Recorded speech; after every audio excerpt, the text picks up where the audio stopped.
বাজার কমিটির সভাপতির ছেলে, যার কারণে তিনি এরকম করে। গাইজ, আমার হাতে কিন্তু দেখতে পাচ্ছেন একটা রিটার্ন পার্সেল, আর এটার পিছনে কিন্তু অনেক বড় একটা কাহিনী আছে। একটা কাস্টমার আমাদের এখান থেকে আপনার যে ব্ল্যাক কালার ইয়ারবাডসটা আছে, যেটা অনেক ডিমান্ডেবল, এটা মাঝখানে কিন্তু আমরা অনেকজনকে কিন্তু দিতে পারি নাই, শুধুমাত্র আমাদের স্টকের জন্য। তো এই প্রোডাক্টটা কিন্তু উনি অর্ডার করে, উনি রিটার্ন কাস্টমার ছিল, যার কারণে কিন্তু আমরা অ্যাডভান্স ছাড়াই দিয়ে দিই।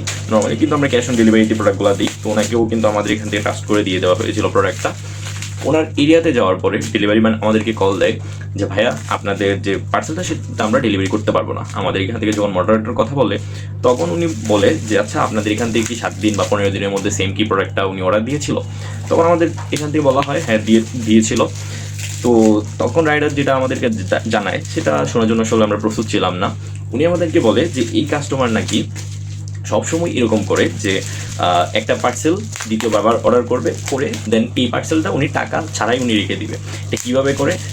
উনি যে কোনো একটা এক্সকিউজ দাঁড় করে কিন্তু তিনি এই কাজটা করে। যখন জানতে চাইলাম রাইডারের কাছে যে উনি এরকম কেন করে, উনি বলতেছে যে উনি নাকি যেই মানে এলাকাটার নাম বলছে, ওইখানকার নাকি বাজার কমিটির সভাপতির ছেলে, যার কারণে তিনি এরকম করে।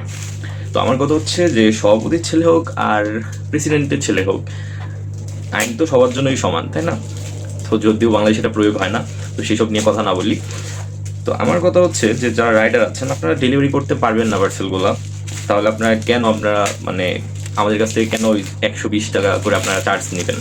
এই যে পার্সেলটা রিটার্ন আসছে, আমাদের কিন্তু ওনাদেরকে টাকা কিন্তু ঠিকই দেওয়া লাগছে। আমরা যখন কাস্টমারের সাথে যোগাযোগ করি, উনি বলছে যে উনি রিসিভ করবে, বাট রাইডার আমাদেরকে এই ফিডব্যাক দিয়েছে। তো এখন আপনারাই বলুন যে এরকম কাস্টমারকে কি প্রোডাক্ট পাঠানো উচিত কিনা, আর এটার মধ্যে ভুলটা আসলে কার?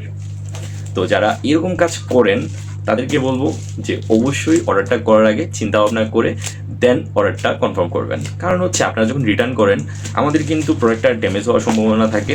তার পাশাপাশি তো 150 টাকা করে দিতেই হয় রিটার্ন চার্জ, অ্যান্ড হচ্ছে ডেলিভারি চার্জ আমাদের দিতে হয়, আর প্যাকেজিং কস্ট তো আছেই। তো এরকম আসলে কেউ করবেন না।